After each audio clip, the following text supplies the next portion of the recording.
Welcome back to another historical deep dive. I am Hari, and today we have an absolutely incredible topic to unpack. And I am Kimmy. Today we are traveling back in time to 1928, embarking on a cinematic journey that was quite literally forbidden to outsiders. We are talking about an amazing piece of lost and found cinema. That is right. We are exploring the Great Mecca Feast, or in Dutch, Het Grote Mecca Feest. It is an incredibly rare documentary film shot by a man named George Krugers. And when Kimmy says forbidden, she means it. Mecca had been strictly closed to non-Muslims for centuries. Exactly. A few non-Muslim Europeans had tried to sneak in before, but very few succeeded. But Krugers, an ambitious filmmaker, decided he was going to document the Hajj pilgrimage anyway. The links he went to are just mind-blowing. He fully prepared himself to pass as a Muslim. Absolutely. To pull this off, he adopted the Muslim name Abdul Wahid. He even underwent circumcision to maintain his cover. That shows a level of dedication to documentary filmmaking you rarely hear about today. There is a bit of debate among his descendants on whether he truly embraced Islam or if it was just a pragmatic move, but either way, the stakes were incredibly high. He did not just wing it either. To understand the complex pilgrimage process, Krugers spoke with Agus Salim, a leading figure in the Islamic socio-political organization Sarakat Islam. He actually managed to secure a letter of recommendation to help facilitate his entrance into the Hijaz region of the Arabian Peninsula. This project was actually his first production under his own banner, Krugers Film Bedrijf.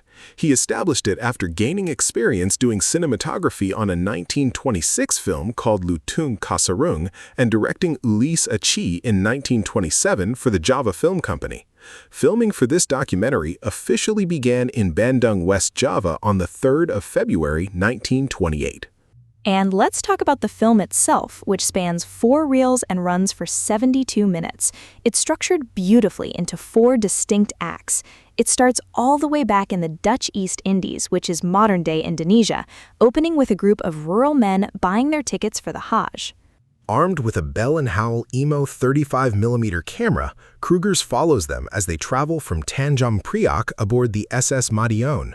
They make stops in Palembang to pick up more passengers and in Sabang for medical exams. They embark even more people at Perim Island before finally reaching Jeddah. I love that he did not just film the final destination. The journey was a massive part of the pilgrimage. By 1928, around 50,000 pilgrims from the Indies were making this trip every year. Capturing the logistics and the sheer scale of the migration was crucial. Scholar Ruqayya Reichling points out that major shipping companies likely supported the film to legitimize their lucrative role in transporting all these people. When they finally arrive in Jeddah, which the film refers to as the Harbor of Mecca, Krugers captures the bustling everyday life. We see day laborers, livestock, stunning architecture, and pilgrims from all over the world, showcasing a rich tapestry of ethnicities, occupations, and socioeconomic statuses.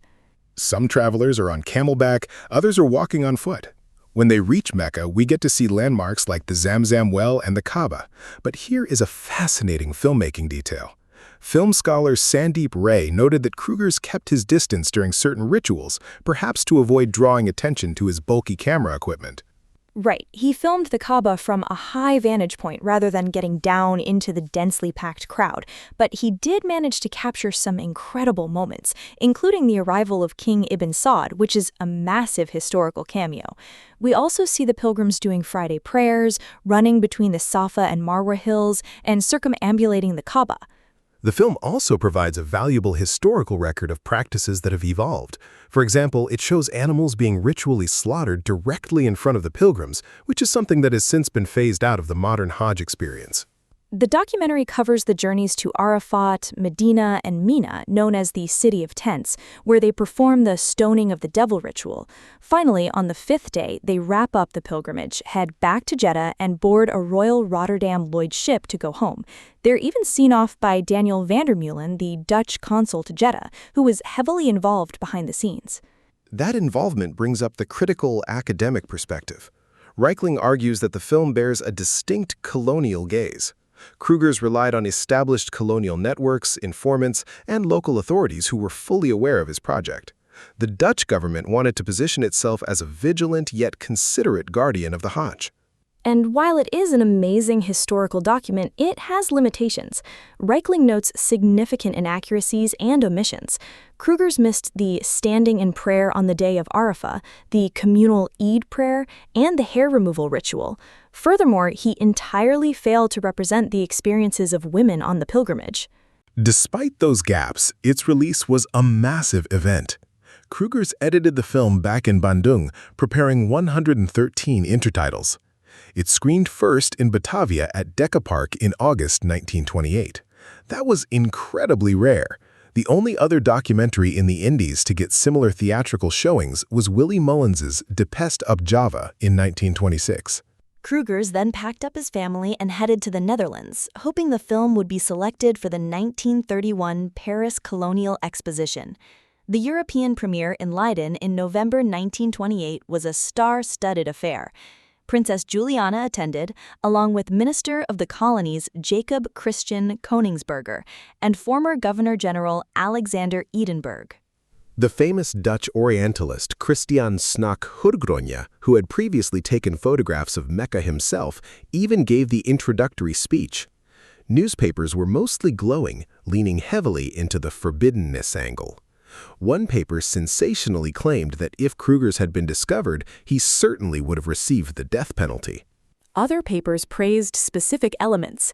Het Vaderland highlighted the natural beauty of the Erythraean Sea, while De Tijd said Krugers had turned everything into a nice whole. However, some critics complained about the technical aspects, citing poor lighting, pacing, and perceived redundancies. It is recognized as the first documentary film about the Hajj pilgrimage, yet, sadly, it faded into obscurity. There were sparse academic screenings into the 1930s, including one introduced by Dutch doctor Peter van der Hoog in Groningen in 1938.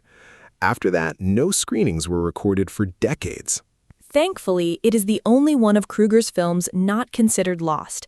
He kept copies in Amsterdam to use as gifts, which were eventually donated to the IYE Film Institute in 1964. Original nitrate reels are still held in Hilversum. And it finally began gaining modern recognition in the 2010s, especially after Krugers' son Jan discussed it at Leiden University in 2015. It is amazing how a 72-minute reel can capture so much history, controversy, and colonial dynamics. It truly is a phenomenal piece of history. A daring filmmaker, a forbidden city, and a lens into a world that few outsiders had ever seen back in 1928. Thank you all for joining us on this historical adventure. Take care and have a wonderful week, everyone. This episode is based on the Wikipedia article The Great Mecca Feast, which is available under the Creative Commons Attribution Share-alike license. This podcast was crafted using artificial intelligence.